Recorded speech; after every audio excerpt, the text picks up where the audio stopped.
friends, and welcome to my little hiding place. In today's video, I'll be showing you my new project that I'm working on and talk about it, as well as talk to you about why I decided to take a long break from my work, from social media, and hide from the world to find myself again.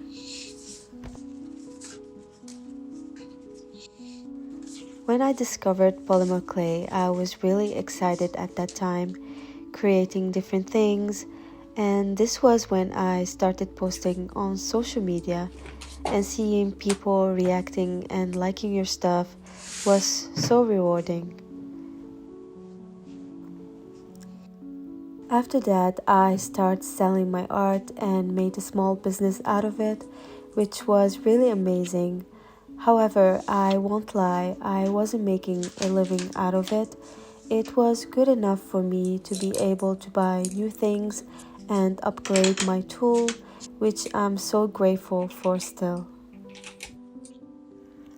But recently, more like this past year, I was feeling unmotivated and finding myself avoiding working with clay and making new stuff. Most of the time, I was forcing myself to create new things, but I felt I wasn't enjoying it like I used to. I don't know, maybe because I was so focused on making things just to be able to sell them, or maybe I was traumatized by failed project or the algorithm of social media, which was not helping my art to be seen, or simply maybe I just lost touch with it and I just needed to reconnect. I told myself that I need to take it easy and be gentle with myself, try to reflect and find new things that makes me excited again. And this really helped me to sit down with my thoughts and to think about how I feel about my hobby and the direction I'm heading to in my creative journey. So it was really important to me to just sit with myself and think. Another thing I did at that time was avoiding scrolling on Instagram and other social media apps, because to be honest, it's easy to be distracted, overwhelmed by the things you see, and then feel dissatisfied with yourself. And I thought it would be sad if all my energy and time was taken away by the noise of the internet world. So really I'm glad I did it. During this period, I also spent a lot of time painting and practicing using pencils and watercolor, and I really missed and genuinely enjoyed the process so much. So I think I'm gonna paint more and maybe make art prints in the future. But for now, I want to enjoy this moment by keeping it to myself and show up when I feel it's the right time for me. I'm also spending more time reading books, gardening, baking, and taking small naps here and there.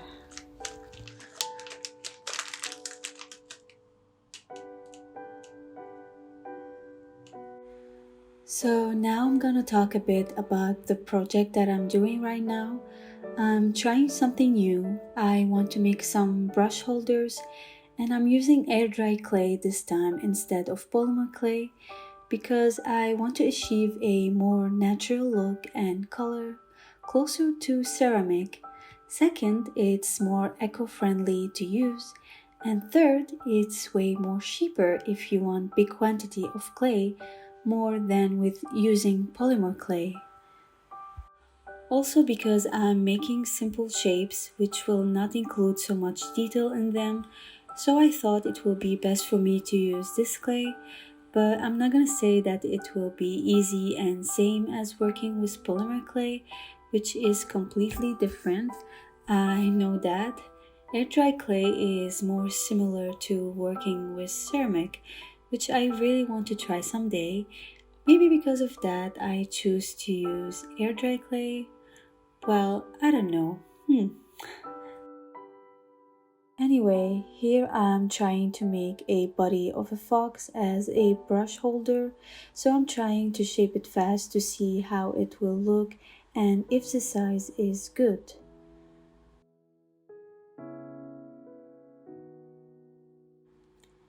You can kind of see that I'm struggling with the clay. It's been a long time since I tried air dry clay. Probably it was back when I was in college. So I'm definitely trying to get used to it and to remember how it works. What I found with air dry clay, you cannot play with it freely and roll it so much. You can feel the dough is resistant when you do that, and some wrinkle appears, which doesn't look good and kind of annoying. So I try to smooth it out with my finger and add a little bit of water to help in shaping it. But also you have to be careful when you add water to the clay, as you don't want to be adding more than you should, which will make it more loopy to say. And I found it's best not to add water when you are attaching two parts, like for example when I'm attaching the legs to the body, it will be harder. Till now you can see that I'm really having trouble making this fox with this clay. I kind of feel it's not going to work. I think because of the shape, because it's curvy and with legs. So I think it will be best and easier if it was flat on the bottom.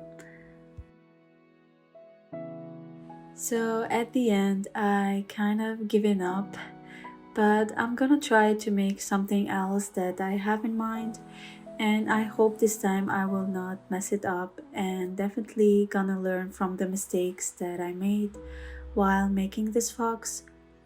But I really love the design of the fox and I really want to create it again.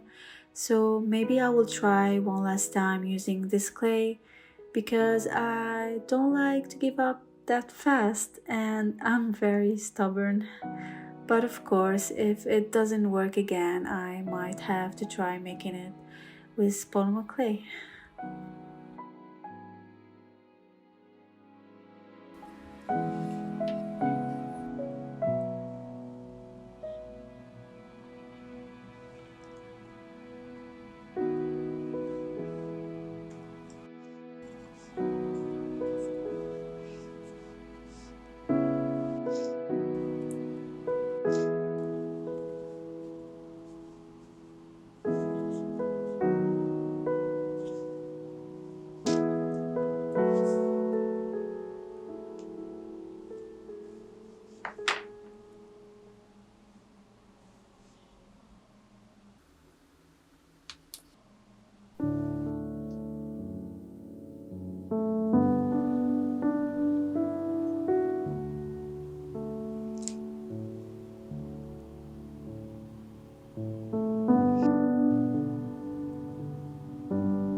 I really wanted to show you the whole process of me painting this piece from the start, but I don't know how it happened. I kind of deleted all the footage that I took by mistake, and I couldn't find any of them anywhere.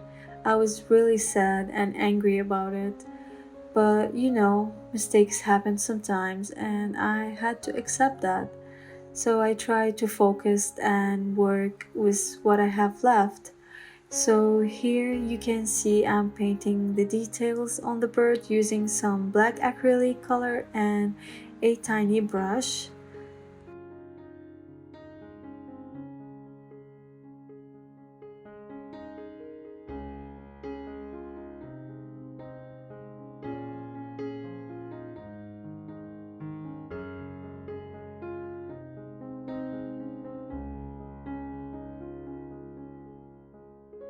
Also, if you are wondering how I made the dots effect on the base or the branch part where the bird is sitting on, I just use an old toothbrush and put some black paint on it, then sprinkle it around it using my finger.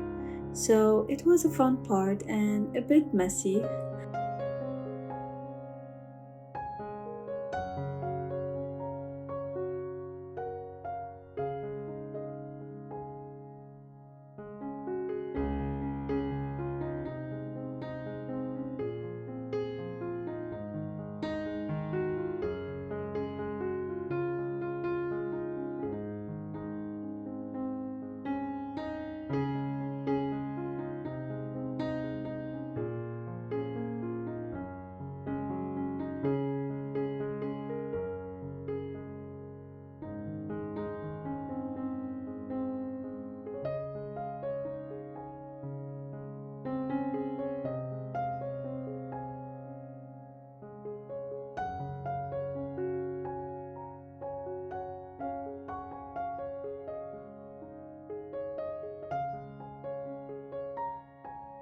And now I just have to paint the leaf using some green color, and I think using the green color makes the piece pop out more, and that's why I added some leaves, because I felt the piece is missing something, and that something is just green, nature, life. So using this color really makes me happy.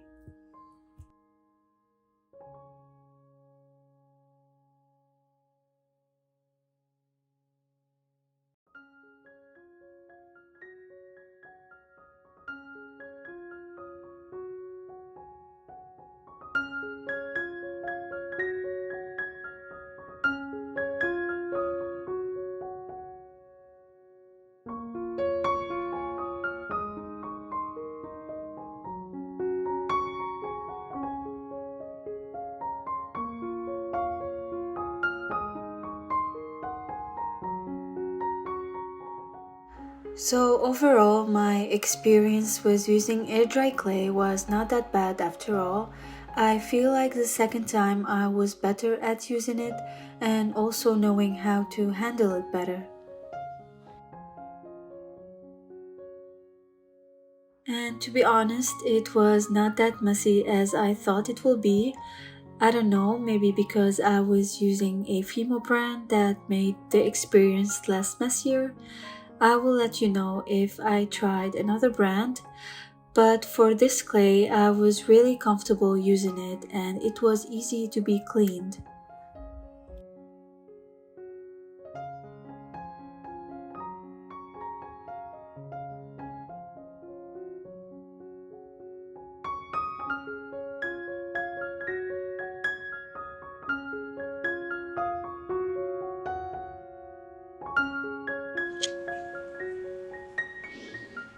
Another thing I liked about using air dry clay instead of polymer clay is that I don't have to use any cotton buds and alcohol to remove the dust from the clay, which is pretty cool.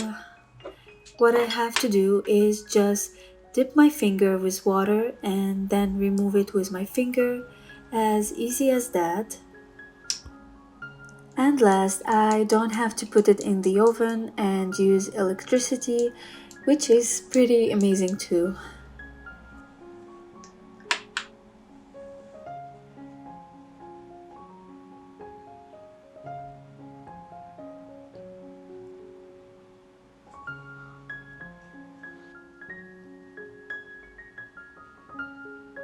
Finally, the painting on the piece part, which was the more concerning part for me because I didn't know if it will be the same as painting on polymer clay, but luckily it was the same and better because when the clay dries it has that chalky feel which helped to absorb the paint better.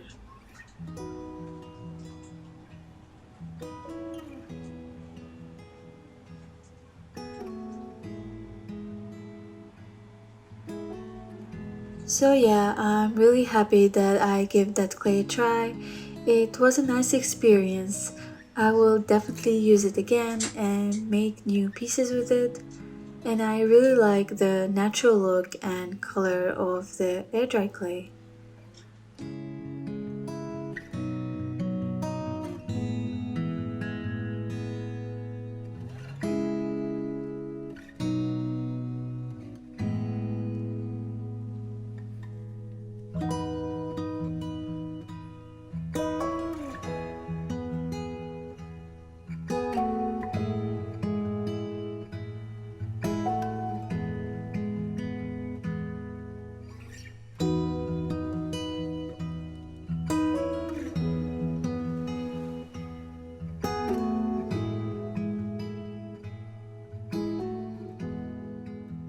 So I think I will use and include both polymer clay and the air dry clay in my work, but of course depending on the project that I'm making and what works best with it.